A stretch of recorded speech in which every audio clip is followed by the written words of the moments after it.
He's up to something.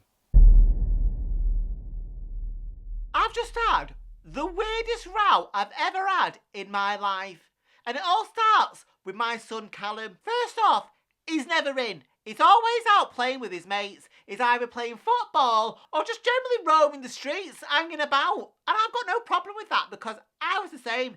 One thing I hated when I was younger was staying in, and I would do anything not to be in the house. So if it meant hanging round a bus stop, then so be it, even in the rain. But there's no way I'm staying in. So I've got no problem with that. As long as I know he's not up to anything, it's fine. I mean, he's getting a bit older now, and the last thing he needs, and the last thing I need, is to be going on at him, wondering where he is. However, the other day, one of his mates came knocking on for him, and I could hear them chatting. Well, if I'm completely honest, I was listening at the door down the hall. I might be lax, but I'm not that lax. I'm nosy cow.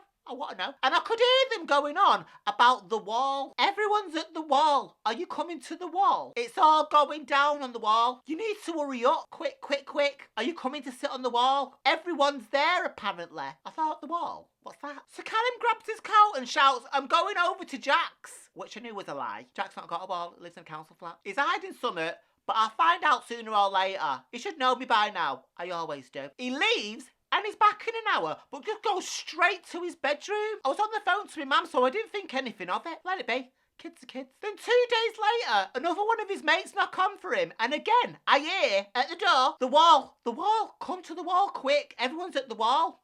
Callum, again, grabs his coat as he passes the door. I says, where's you going? He goes, I'm going out. I says, no, you're bleeding not. It's pissing down with rain. He goes, I'm going to go get a game from Jack's. I'll be back soon, I promise. And he starts begging. I said, if you're not back in half an hour, you're grounded, even if it's a minute over, because I've just told you you're not going out. And if you catch a cold, you think you're staying off school, you've got another thing coming. You've got to think ahead in these games, haven't you? Because they will use it. So I thought, that's twice now I've heard about the wall, and he's rushed out. Now, my senses are going. He's either smoking, drinking, oh my God, if he's getting into drugs, that'll be it. He'll have more than the police to worry about, let me tell you that. He's hiding something, and I'm going to find out now. So I'm sat there and I'm waiting and I'm watching the clock. 29 minutes later, he comes in and goes to walk straight to his bedroom. I said, Callum, get here now. I look at him and he's piss wet through, soaked to the bone. I said, why are you so wet? He goes, sarcastically, because it's raining. I said, I know that, Callum. Don't get smart with me. I said, I thought you were going round to Jack's to pick up a game. Therefore, you shouldn't be as wet as you are. I said, he only lives around the corner. I said, where's the game? He goes, what game? I said, the game you were going to get. He says, I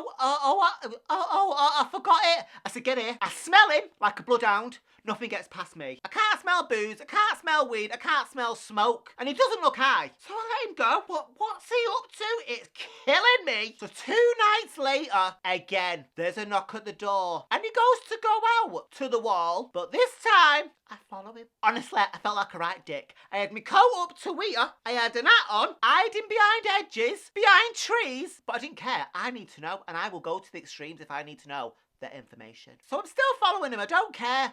All the way down this alleyway behind the chipper.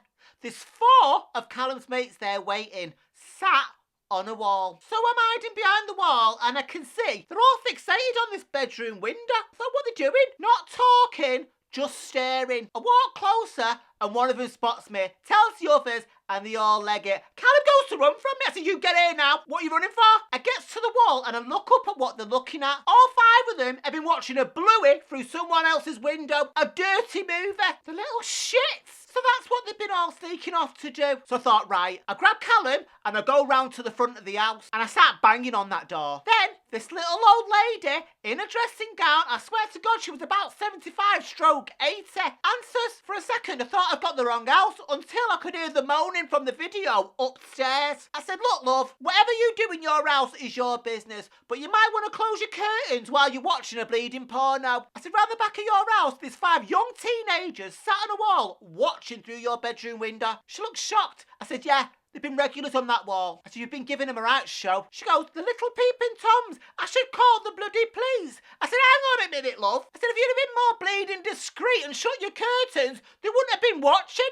It should be me who's calling the bleeding police. Cheeky wench. Placing the blame on my Callum. I know he shouldn't have been watching, but bleeding still. She slams the door in my face and we leave it at that. I drag Callum home and he's bleeding grounded now. Do you know, it all makes sense now. And now I know why there's loads of bleeding random socks under his bleeding bed. Just like his bleeding dad.